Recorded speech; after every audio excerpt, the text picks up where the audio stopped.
Hello, I'm Chike from Nigeria. And I'm Amani from Kenya. Together, we'll be your guides as we explore the ideas, history, and practical applications of African intelligence.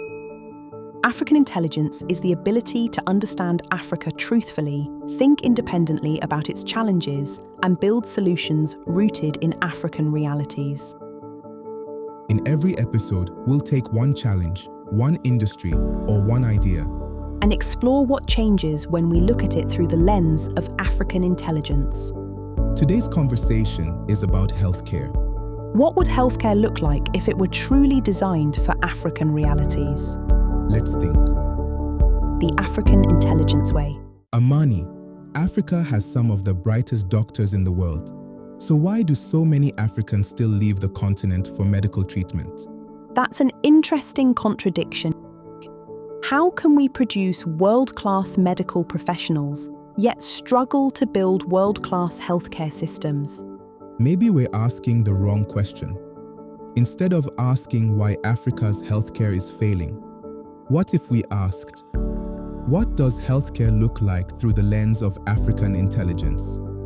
Whenever people talk about Africa's healthcare challenges, one issue always comes up: brain drain. Thousands of African doctors leave every year. And the conversation usually ends with, we need to stop them from leaving.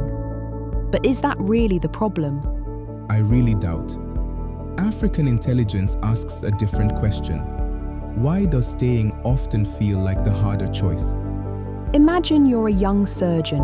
You've spent years training. You want to save lives, but your hospital has unreliable electricity. Essential equipment is unavailable or outdated. Medicines run out. Research opportunities are limited. Would you stay? Not at all. And that's why this isn't simply about patriotism. It's about systems.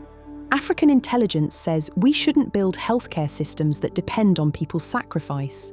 We should build systems worthy of their talent. That means better hospitals, better equipment, better working conditions, continuous specialist training, research funding, not because doctors deserve luxury, but because patients deserve excellence. That's so spot on, Amani. The goal isn't to stop Africans from working abroad. The goal is to build an Africa that people are excited to come back to. Very true, but here's another question. Why do so many African leaders receive treatment overseas? I mean, if the people making decisions don't trust the healthcare system, how can ordinary citizens? That's so real. Healthcare isn't just about having hospitals. It's about having hospitals people believe in.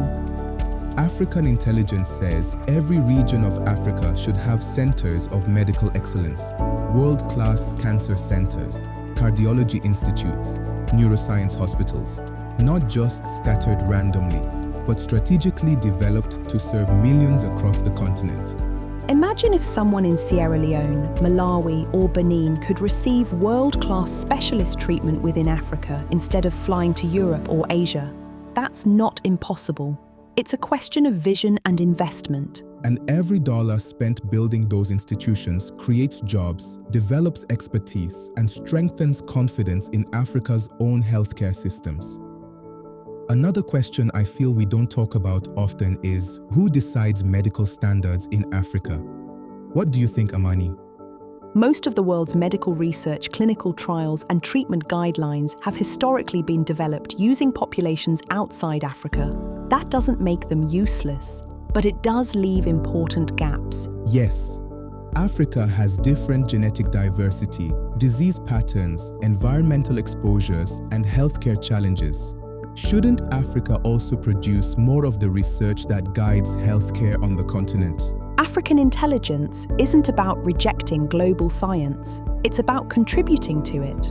More African-led clinical trials, more genomic research, more public health studies, more medical journals led by African researchers, more evidence built from African populations. Because when African doctors treat African patients, they should increasingly be supported by evidence that reflects African realities.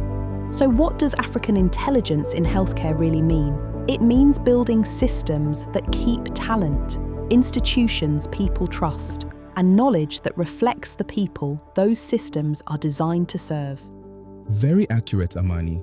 Healthcare isn't just about curing disease. It's about building the capacity of a continent to care for itself.